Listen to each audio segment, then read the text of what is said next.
每天早6点，健康多一点。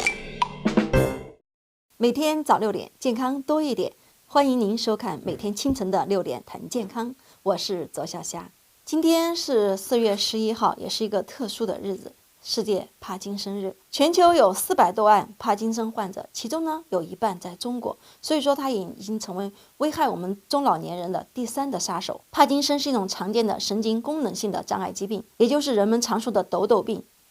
主要影响到我们的中老年人，尤其是在60岁以后发病居多。它的话会影响到我们的生活，其实有的时候生活会不能自理，一旦发病以后的话，后果会是比较严重的。那什么样的人得帕金森的比较多呢？第一个就是用脑的人是得的比较多的，过度用脑的话会加重脑组织的老化，多巴胺会发生异常，诱发帕金森病。另外的话，这个疾病呢也跟我们的工作强度比较大，工作压力比较大，比较紧张也是相关的。所以帕金森病一定要注意劳逸结合，要张弛有度，尤其是从事脑力劳动的年轻人，年轻的时候呢叫预防，所以我们要注意适当的给自己放假，同时呢要多吃一些健脑的食品，比方说像鸡蛋，每天要吃1个整鸡蛋，另外呢要吃一些含磷脂丰富的，比方说一些大豆及其制品，当然坚果也是不错的选择，建议每天吃一小把坚果。第二的话，帕金森它的症状是特别多，抖、慢、紧、不稳是帕金森的典型症状，即手抖或是动作慢，比如写字写得越来越小。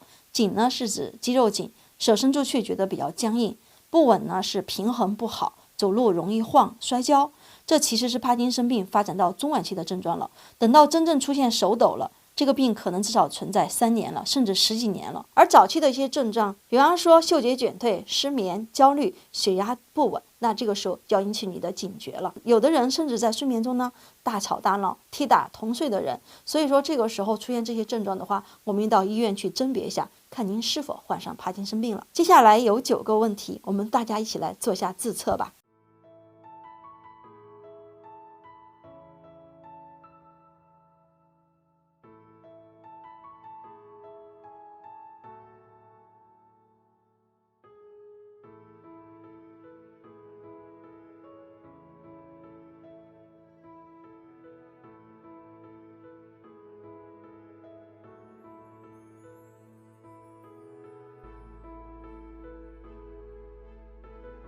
如果在这个9个问题中你有3个回答是的，那建议您去医院做进一步的检查。